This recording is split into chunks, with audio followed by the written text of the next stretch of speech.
كلما سمع النداء. بەناوی خودایی بەخشندەی میهرەبان، حەمد و شکر و سوپاس بۆ خودای تاچی میهرەبان. سەڵات و سەلامی خودای گەورە بڕژێتە سەر پێغەمبەری ئاخری زەمان، هەم لەسەر ئال و ئەسحاب و یار و یاوەرانی تا ڕۆژی دوایی. بەڕێزان و خۆشەویستان، لە زنجیرەی دەیەمین دەگەینەوە بە خزمەت ئێوەی بەڕێز و خۆشەویست لە بەردامەی گەوهەری زانستخوازان. گەیشتینە خاڵی 29یەمین، گەوهەری 29یەمین کە پێشکەشی ئێوەی خۆشەویست و بەڕێز دەکەین. ئەویش بریتە لەو خاڵێکەوە تەعاهەدی المەحفوظات، واتە ئەی گەنجی بەڕێز، ئەی زانستخوازی بەڕێز، لە خوشکان لە بەڕێزان، لە خوشکان و لە گەنجانی بەڕێز، پێویستە بەڕاستی هەر کەسێک کە زانست و زانیاریەکی وەرگرت بتانیتن ئەو زانست و زانیاری وەکو لە زنجیرەی پێش و باسمان کرد پارێزگاری لێ بکە. پارێزگاریکردن لە زانست و زانیاری وەکو باسمان کرد بە دوو شێوازە. شێوازی یەکەم ئەوەیە، ئەوەی کە وەرت گرتیە وەکو فەهم و تێگەیشتن، و ئەوەی لە بەرت کردیە بەردەوام و هەمیشە لەگەڵی بی بەردەوام لە بیری نەکەی. چونکە بەڕاستی عیلم و زانست و زانیاری وایە ئینسان ئەگەر بە دوواداچوونی لە بۆ نەکە بەردەوام بە بیرە خۆی نەینیتەوە لە بیری دەکات. باشترین شتیش لە بۆ ئەو بابەتانەی کەوا عەمەلین وەکو مەسائیلی فقهی، وەکو جێبەجێکردنی فەرمودەکانی پێغەمبەر صلی الله عليه وسلم یان ئاەتەکان، ئەوەیە کە ئینسان عەمەلی پێ بکات. زۆر بهیمە هەر فەرمودەی پێغەمبەرت بی صلی الله عليه وسلم دەکرا جێبەجێ بکەی، هەوڵ بدە لە ژیانی ڕۆژانەی خۆت جێبەجێ بکە. بزانە تەمەشا بکە ئیمامی ئەحمەد دەفەرمێ ڕەحمەتی خوای لەسەر بێ، ما كتبت حديثا عن النبي صلى الله عليه وسلم إلا وعملت به. دەفەرمێ هیچ فەرمودەکەم لە پێغەمبەری خوا نەنووسیتەوە صلى الله عليه وسلم إلا هەوڵم داوە عەمەلی پێ بکەم. دەزان ئیمامی ئەحمەد چەند فەرمودەی لە پێغەمبەری خوا صلى الله عليه وسلم وەرگرتیە؟ 40,000 حەدیثی نووسیتەوە ئیمامی ئەحمەد. دەفەرمێ هەر فەرمودەیەک کە بکرا با جێبەجێ بکەن، تەواو هەموو فەرمودەی خۆ ناکرێت و جێبەجێ بکەین. ئەو فەرمودانی باسی ڕۆژی قیامەت دەکەن، نە، ئەوانەی عەمەلینە کە ئینسان مەسەڵەن لۆ نمونە سەڵات الضوحا، سەڵات اللەیل، شەو نوێژی چێشتەنگاو دەکرێت و جێبەجێ بکەیت کە فەرمودەی وات بیست ئینسان هەوڵ بدا جێبەجێ بکە. سفیانی ثەوری ڕەحمەتی خوای لەسەر بێ دەفەرمێ ما بلغني عن رسول الله صلى الله عليه وسلم حديث قط إلا عملت به ولو مرة واحدة. دەفەرمێ قەت هەرگیز و هەمیشە فەرمودەیەکم پێ نەگەیشتیە لە پێغەمبەری خوا صلی الله عليه وسلم ئیلا عەمەلم پێ کردی ئەگەر یەک جاریش بی لە هەموو ژیانی خۆ. بزانە ئەو زانایانە چەند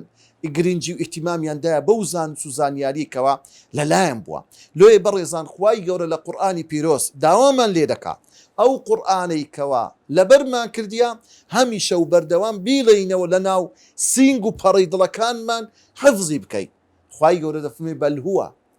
آيات بينات في صدور الذين أوتوا العلم. أو قرآن چەندین ئاياتی ڕۆن و ئاشکرایە لە چێن دەرجێگیر بووە في صدور الذين أوتوا العلم، لە ناوپەڕەی دڵەکانی ئەو کەسانن، لە ناو سینەی ئەو کەسانن کە ئەهلی علمن. لێ ئەی زانست خواس، ئەی گەنجی بەڕێز، ئەی خوشی بەڕێز، بەشەکت قورئان لەبەر کردیا هەمیشە و بەردەوام بیڵێوە هەتاکو لە بیری نەکەی. عەبدوڵای کوڕی ئیمامی عومەر ڕەزا و ڕەحمەتی خوای لەسەر بێ دەفەرموێ پێغەمبەری خوا صلی الله عليه وسلم دەفەرموویەتی إنما مثل صاحب القرآن كمثل صاحب الإبل المعقلة إن عاهد عليها أمسكها وإن أطلقها ذهبت عنه. دەفەرموێ ئەو حەدیثە ئیمامی موسلیم و بوخاری جێڕاویتانەوە، دەفەرمێ نمونەی ئەو کەسێک کە قورئانی لەبەرە، ئەو کەسێکەوە خەریکی لەبەرکردنی قورئانە، پێغەمبەری خوا دەفەرمێ وەکو نمونەی ئەو کەسێک کە حوشترێکی لەکنە، ئەو عوشترە معقلە. زان معنەتی معقلە؟ واتە ئەو عوشترە درەوەکی لە ملیدایە، یعنی بە گوریسەک بەسرایتەوە لە ئەو گوریسە لە دەستی خاوەنەکەیتی. إن عاهد عليها أمسكها. ئەگەر خاوەنی ئەو عوشترە بەردەوام درەوی عوشتەکەی لە دەست بوو، چووە شوێنە چی ئیشی هەبوو گوریس عشتەکەی لە شوێنێک بەستەوە ئاگەی لە عشتەکەی بوو ئەمسەکەها ئەوە ئەو عشتەی خۆی بە چاچی پارێزگاری لێ دەکا و ناکە عشتەی بڕوە وإن أطلقها أديك عشت لو كيف فريدة عشت كي بر اللاكت ذهبت عنه أو عشت درواتا نامينيتا لذا كابري بزرد بيتا مقر عشتك كموبي وكو دريتا براستي كما تلوي برزان بيغمبري خواد فرميه نموني قرآن وكو أو عشتي كدروي هي كوات أتو قرآنك لبركت بردوام بيريوا بردوام لقريبا بەردەوام و هەمیشە بەشێکی ڕۆژانەی خۆ دیاری بکە لۆ دەورکردنەوەی ئەو قورئانەی کە لەبەرتە هەتاکو بەردەوام لە مێشک و خەیاڵ و دڵت بپارێزرێت و لێت نەڕواتن. دەینە سەر گەوهەرێکتر لەو گەوهەرەکانی زانست و لە بۆ زانست و زانستخوازی ئەویش ئەوەیە تەخریج الفروع على الأصول. ئێمە کاتێک باسی قورئانی پیرۆزمان کرد و سنەتی پێغەمبەری خوا صلی الله عليه وسلم کە ئینسان لبري بكا تي بقاتن بجيتن لقى القرآن لقى فرمودي بيغمبر صلى الله عليه وسلم هل القرآن هل وينيا قنزة بريزة كان بتايبت زنابت بريزت كوا زانت خوازي فير خوازي وميدو آوات دوي بي بان خوازي خزمتي ديني خوابكي لخشكان لبرايان زور بهما تخريج الفروع على الأصول أصول بريتيا لقرآن والسنة بيغمبر صلى الله عليه وسلم كو تويك وەکو زانستخوازێک وەکو گەنجێک کە قورئانت لەبەرە کە فەرمودەی پێغەمبەرت پێدەگا کوو بتانی حکمی شەرعی یاخود ئیستیفادە لەو قورئان و سنەتی پێغەمبەر بکەی صلی الله عليه وسلم وەکو ئەحکامی شەرعی لێ هەڵێنجی ئیستیفادە بکەی لە بۆ ژیانی ڕۆژانەی خۆت لە ڕوانگەی بانگەوازی لە بۆ ژیانی خۆت لە بۆ ماڵ و منداڵت جێبەجێ بکەی لێیە بەڕاستی بەڕێزان گەنج و بەڕێزەکان بەنجانی بەڕێز بزانە ئەمە بابەتێکمان هەیە پێی دەوتێت تەفەقه چییە؟ طلب الفقه يعني كسر خوي شارزاب كاتن هذه فقه هو إدراك أسرار الشريعة وات تيجيشتن لاشتوردكاني شريعة إسلام تون أتو استفادة لآية كاني قرآن دكي حكم شرعي لهذا لينزي لويا ابن مسعود رضا ورحمتي خوي لسربي مقولة زور زواني هي ده فرمي كيف بكم إذا كثر قراءكم وقل فقهاؤكم دبي حالتان تون بي روجك دادي دبي حالتان تون بي كاتك ايوا كثر قراءكم قرآن خين تنقلك زورا حافظ قرآن تنقلك زورا بلا وقل فقهاؤكم أواني أهل فقه أواني استفادة الأحكام آياتكان دكان زوزر كمن لو يبريسان فقيه شيء فقيه بريتي لو كسي كوا أو بيناسي بزانا أو بيناسي فقيه أو كسي هو العالم بأسرار الشريعة أو كسي زور زانايا بورديات كاني شريعة بو آياتاني كحكم شرعي تدايا بو فرموداني كحكم شرعي تدايا وغاياتها وزانايا بما بستكاني آية سنة كاني بيغمبر وحكمها وحكمتكاني أو آية فرموداني بيغمبر صلى الله عليه وسلم كواتب الرزان وخوشويستان تنشتكي دبي إما براسي بزانا بيغمبر إخوة صلى الله عليه وسلم مدح السناي كسانك دكا دفرمي نظر الله مرئا سمع مقالتي فحفظها ووعاها فأداها كما سمعها فرب حامل فقه ليس بفقيه ورب حامل فقه إلى من هو أفقه منه أو فرموديج إمام أحمد ابن ماجه روايتي كرديا بيغمبري خواد فرمي صلى الله عليه وسلم دعاء دكا دعاء بيغمبري خواد بتنبهم بي تنقرنقا نظر الله امرئا خواي قول الروي أو كسا قجبك روي زوان بك هم لدنياي هم لقيامته شيء أو كسي كوا سمع مقالتي فرمودتي من آياتي خواي قولا دبيستي فحفظها لبريدك ووعاها تيشي دقاتن دزاني ما بستي أو فرمودي أو آتتيا كتيجيش فأداها كما سمعها زيب زيدك تطبيقي دكا وكتسون بستيتي يكوس زيب زيدك فرب حامل فقه ليس بفقيه زور كس هيا هالقري علما بلان فقيه نية واتا أو كسنية كبطاني مصر آياتي لبرا حديثي لبرا زور شارزة الأحكام الشريعة بلام ناطاني استنباطي أحكام كان بك بوردي لي تيبقاتن وعروها بيغمبري خواد فرمي ورب حامل فقه إلى من هو أفقه منه. زۆر کەس هەیە حاملی فقه يعني علمەکی پێیە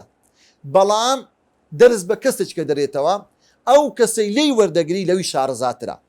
مثلا حەدیثەکە کەسێک لە کنیتی حەدیثەکە دەداتە کەسێکی ڕیوایەت دەکە ئەو کەسێک کە حەدیثەکەی پێ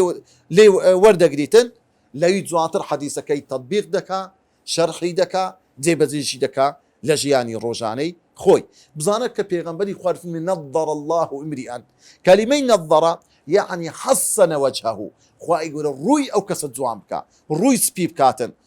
و هەروەها دڵیشی خۆش بکە ئەو کەسە کەواتە کەسی ئەوانەی ئەهلی حەدیثن ئەوانەی لەگە قورئان دەژین ئەوانەی لەگە شەریعەت دەژین بزانە چەند دڵیان خۆشە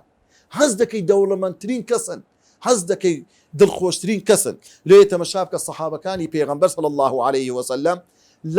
ابن مسعود دەفەرمێ ئێمەی سەحابە لا يتجاوزون 10 آيات حتى يتعلموها وما فيها من العلم والعمل. كدا آياتيان لبيغمبر وردك صلى الله عليه وسلم لو دا آياتي ندا برينو لو هيج آياتك حتى أو لو دا آياتي دا جيشتن وعمليان بيدكت أو دا آياتي كيان لبيغمبر إخوة وردك لو ابن تيمية رحمتي إخوة لسربي دا فرمي بيويست لبو في الخواس النظر في الأحكام الشرعية شريعة تصويرا وتقريرا وتأصيلا وتفصيلا. دفرمي پێویستە لە بۆ ئەو کەسانی کە زانست خوازن ورد بنەوە لە ئەحکامەکانی شەرعی چۆن تەسویران لە بەرچاوی خۆت بزانین لە ڕۆژگارێکی ئەو هەکوو جێبەجێ دەکەی و تەقریران و بتانی ئیقراری پێ بکەی و وەری بگری و نەڕێ وەڵا ئەو شتە لە بۆ ئەو سەردەمەی ئێستا ناگونجێ و تەئصیلان پاڵپشت بە ئایەت و فەرموودەی تر بە قووەتی بکەی و تەفسیلان و هەروەها أحكام شرعية ليه هذينتي بريكاك حكمي أو آية لبو إستا أو حكم واجبة أو سنة أو مباحة أو حرامة أو مكروهة أو تفصيلات بديه أو براستي في الخواز بي بوشيبي إنت بريزان خوش ويستان كاتك إما ورد بينولا شريعتي خوا لا آية كاني قرآن لا فرمود كاني بيغمبر صلى الله عليه وسلم بينت خال بينت استفادة زودر قدك دكي يكميشت أو يا عقل إنسان زور بقوته بهز دبيتن يعني إنسان دبيت خاوني هزرو ميشكتي زور فراوان دوام إيمانت بي بقوة دبي كاتي ورد بي والآتكاني قرآن هيج بابا تقنية قرآن باسي نكر بي هيج بابا تقنية بيغمبري خوا بي نبرد بي إيمانت بقوة دبيتن خالي السيام حكمي شرعي أحكام مكاني شرعي براستي قول دبتوا فروعياتي لي دبتوا إنسان دطاني زياتر بزاني براسي شريعتي إسلام زور فراواني شريعتي إسلامت لو بدر دكويتن خالي سوارم إنسان هزدكا بشكتي زور لزانستو زانياري ببردكوي كاتي كاتو قول دبي ولا أحكام مكاني شرعي خالي بيندم إنسان هول دا بردوام أتو بشت أستوري ببلغي شرعي قرآن وسنة نقبه هواو نفسو آرزوي خوت قسەی بڕیار بدەی و قسام بکەی کەواتە بەڕێزان و خۆشەویستان زۆر مهمە ئینسان بەڕاستی کاتێک کەوا لە ژێرسێبەری قورئان و سونەتی پێغەمبەر صلی الله عليه وسلم بتانی لە ژیانی ڕۆژانەی خۆت ڕەنگ بداتەوە بتانی جێبەجێ بکەی لە بواری ژیانی ڕۆژانەی ئینسان کەواتە لێ بزانە تەمەشا بکە زانایان دەفرمون ڕەحمەتی خوای لەسەر ڕەحمەتی خوایان لەسەر مەراحیلی پێگەیشتنی زانا فێرخواز زانستخواز ئەوەیە يكم النظر واتوردبونوا لا أحكام شرعي قرآن والسنة أوجا التفكر فكر كدنوا بير كدنوا خالي السيم أوجا الفقه هذا ينزاني أحكام شرعي أوجا التفقه تفقه واتبطاني وكو كسيشي شارزا لو ديني كبطاني لو روجارشي أورو يعني كسك دي بسيار الشرعي اللي دكا تسوى مكبديوا شايستي أو كسيكا أتو هاتە لایت و پرسیارت لێ دەکات گەوهەرێکی تر کە پێشکەشی ئێوەی بەڕێز و خۆشەویست بکەم لە بۆ زانستخوازان ئەویش بریتە اللجوء إلى الله في الطلب والتحصيل کاتێک کە ئەتوو ڕێگای علم و زانست و زانیاری گرتووە بەر کاتێک دەتەوێت زانست و زانیاریە گەوەرگری بە تایبەت ئەگە زانست و زانیاریەکەت بەرەکەتدار بی پیرۆز بی شتێکی گرنگ و گەورە بی براستي أويك دائما پنا بێ بەرخوای گەورە سبحانه وتعالى اللجوء إلى الله هەمیشە و بەردەوام پەنا بە بەرخوای گەورە هەمیشە و بەردەوام فەرزەکان جێبەجێ بکەیت هەمیشە و بەردەوام دڵت پابەند بی بە مزگەوت بە دینداری خوا زمانت تەڕبی بە زیکری خوا بیر و باوەڕ و عەقیدەی پتە و چاکت هەبیتن لەو کاتدا لۆیە بەڕێزان و خۆشەویستان وەکو دەڵێ لا تفزع إذا لم يفتح الله عليك في بعض العلوم زۆر جاری وا هەیە تەمەشا دەکەی زانستوازێک لە خوشکان لە برایان ڕێگای زانست دەگرتە بەر حتا لە قوتابیان لە هەر شوێنێک تەمەشا دەکەی ئەتوو پێشەش دەرسی دەخینی جاروی دەتوازە زانستی دەخینی لەو زانستانی دەخین لە هەموو سەرکەوتوو نابی زانستەکردەکەن زۆر زەحمەت دەبی لۆیە نابی ئەتوو ساربیەوە برێ وەڵا لە بە دەرسی بیرکاری واز لە قوتابخانەی دێنم وەڵا لە بە دەرسی فیزیا و کیمیا یان لە بە دەرسی زمانی عەرەبی ئەمن واز دەینم یان لەو علومانی شەرعی منطق دەخیندرێ دەرسی حکمە دەخیندرێ نەحو دەخیندرێ سەرف دەخیندرێ بەلاغە دەخیندرێ فقها ئوسوولە هیچێک لەو دەرسانت کە لە زەحمەت بوو وازی لێ بینی برێ وەڵا ئەمن تێناگەم و پشتی تێ بکەی نا بەڵکو دەبی ئینسان هیممەتی زۆر بەرزبی لۆیە بەڕێزان هەندێک جاری وا دەبی زانایانی زۆر گەورە لە هەندێک لە علومەکان موفق نەبوونە لە هەندێک لە علومەکان موفق نەبوونە لۆیە تەمەشا بکە ئەسمەعی یەکێکە لەو عالیمە بەڕێزانە لە عیلمی عەروض کە کاتی خۆی دەخیندرا سەرکەوتوو نەبوو ڕەهاوی زانایەکی محەدیثە خەتی هەنەبوو یعنی دەستخەتی نەدەخیندراوە دەستخەتێکی زۆر خراپی هەبوو هەتا وەفاتیشی کرد نەیتانی نووسینێکی وەها بکە کە دەستخەتێکی خۆشی هەبی ئیبن سەلاحی شەهرەزووری ڕەحمەتی خوای لەسەر بێ کە محەدیثێکی کوردە خەرتی شارەزووری منطقەی سولێمانیە لە عیلمی منطق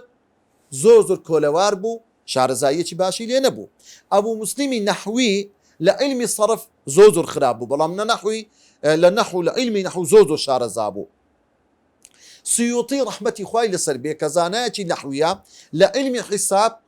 زۆر خراپ بوو یعنی زۆر بە سەرکەوتو نەبوو ئەبوو عوبەیدە و محەممەدی کوڕی عەبدوڕەزاق و ئەبوو عوبەیدە و محەممەدی کوڕی عەبدوڕەزاقی ئەنساری و ئەبوو الحەسەنی قەطیعی و ئەبوو زەکەریای یەحیای کوڕی زیادی فەڕا ئەبوو حامیدی غەزالی ئەو پێنج زانایانە هە پێنجیان لە عیلمی نەحو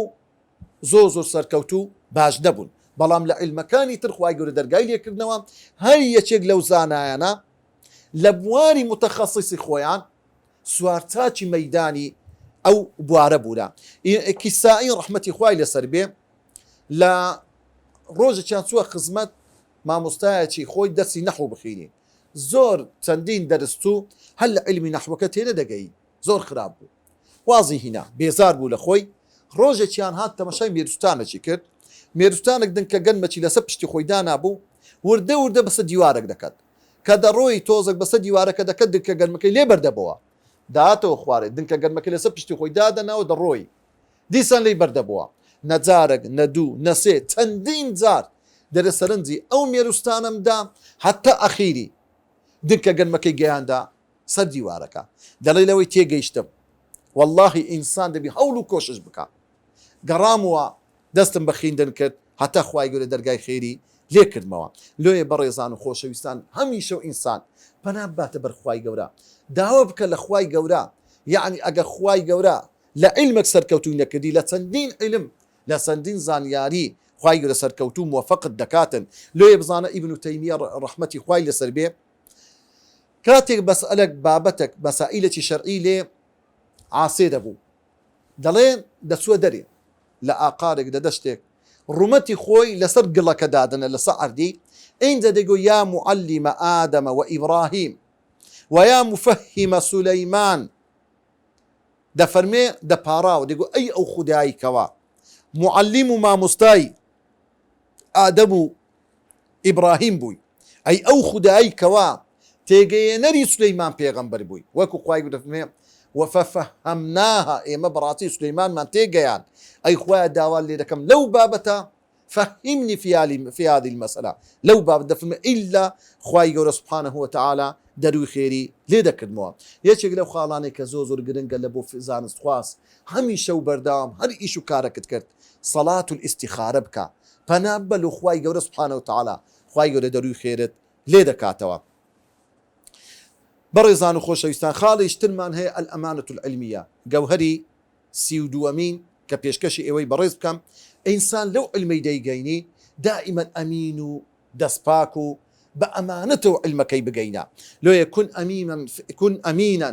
فيما تتعلم وأمينا فيما تبلغ وتعلم. ئاگادار بە زۆر ئاگادار بە ئەمین بە لەو شتێک کە فێر دەبی. معنەی چ لەو شتێک کە فێر دەبی؟ یعنی لەو زانستەی کەوە ئەتوف وەری دەگری بە ئەمانەتەوە وەری بگرە، بە تاوەتی وەری بگرە، بە غەڵەتی وەری مەگرە لە مامۆستایەکەت یان لە کتابەکەی بە غەڵەتی بخینەوە. و هەروەها دەستپاک و ئەمین بە لەوەی فێر دەبی شتەکت وەرگرت بە تاوەتی لێی وەگرە و لە کاتێک دەیگەینی بەبێ زیاد و کەم بابەتەکە پێشکەش بکە و بیگەینە. لەو شتەی دەیخینیەوە ئەمین بە ئینسان دەبی. معنەتی ئەمین بە واتە بەڕاست و دروستی بیخینەوە. لۆیە ئینسان بەڕاستی پێویستە وەکو زانایان دەفەرمون يجب على الطالب العلمي پێویستە لەسەر طالب العلم لەسەر فێرخواز أن يكون أمينا في الطلب لطلب علم أمين بي والتحمل وأو حديثي لبري دكا أو آياتي لبري دكا بطاطي لبري بكا زود زاري واهي هندق لا فێرخوازان کاتێک قورئانی دەخینی بە قورئانێکی ڕەشەوچی بەبێ تەجوید لەبەری دەکا ئەو هەتا ئەخیری پێی ڕاز ناکرێتەوە. نا بە تەواوەتی قورئانەکەی بخینێت بەبێ غەڵەتی ئەوجە لەبەری بکە. والعمل وەکە عەمەلیشی پێ دەکەی دەبی بە ئەمانەتەوە عەمەلی پێ بکەی. والبەلاغەتی والئەداء لە گەیاندن هەوڵ بدا بە باشی و بە ئەمانەتەوە بیگەینە. لۆیە ئینسان دەبی ئاگادار بی كن حەذیڕەن ئەی فێرخواز زۆر وشیار بە من القول بلا علم قسەک بکەی بەبێ زانست وعلم بلا عمل کارێک بکەی بەبێوەی سەرچاوەی زانستی هەبی وعمل بلا علم و هەروەها عمل کردارێک بکەی بەبێ سەرچاوەی زانستی. زۆر ئاگادار بە. لۆیە بەڕێزان و خۆشەویستان بزانە تەمەشا بکە زانایانی فەرموودە ناس لە علمی حەدیث لە بابی ئەمانەتەوە کاتێک فەرموودەچیان وەرگرتیان لە کەسەکی ئەو کەسە ئەگەر لەوان گەورەتر بایە ئەو کەسە ئەگەر کەسێکی زۆر بەناوبانگ بایە لە پێناو پارێزگاریکردنی ئەمانەتی حەدیثی پێغەمبەری خوا صلی الله عليه وسلم علمی جەرح و تعدیلیان دانا. معنای چییە؟ یعنی دەهاتن ئەو کەسەی فەرموودەکەیان لێ وەردەگرت ئەگەر کەسێکی خراپ بایە کەسێکی شایستە نەبایە جەرحیان دەکرد دەیانگو ئەو کەسە درۆزنا ئەو کەسە جێسی قەومتمانەی نییە ئەو کەسە حەفزی باش نییە. و هەروەها تعدیل ئەگەر کەسەکە کەسێکی باش بایە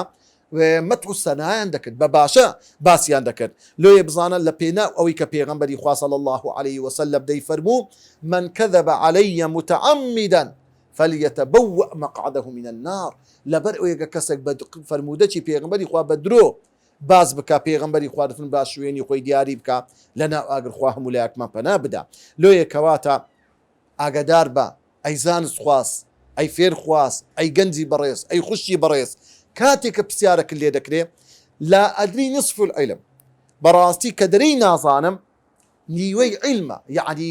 کە ئەتوو بەڕاشکاوە نەدەرێ واللهی ئەو بابەتەم سرم لێ دەرناتی لە کەسێشتر پرسیار بکە یان سەردەگەڕێمەوە سەرچاوێچکە ئەوە نیشانەی ئەوەی ئەتوو بەڕاستی لە علم و زانست و زانیارێکی باشت هەیە. و بەڵام ئاگادار بە لەوەی واللهی پێم وایە ئەو شتە وایە ئەظن یوقال ئەو هەیان دەگۆ زۆر خەتەرە ئەوە نصف الجهلە بەڕاستی نیوەی نەزانی ئەوەیە کە ئینسان قسەک بکە بەبێ سەرچاوە قسەک بکە بەبێ علم و زانست و زانیاری. خوای گەورە عاقبەتی هەموو لایەکمان خێر بکە خوای گەورە هەموو لایەکمان سەرکەوتوو بکە لە بۆ بەدەستهێنانی زانستێکی پاک باش لەوەی کەوا ببێتە ڕۆناچی دنیا و قیامەتمان. وصلى الله وسلم على سيدنا محمد وعلى آله وصحبه أجمعين.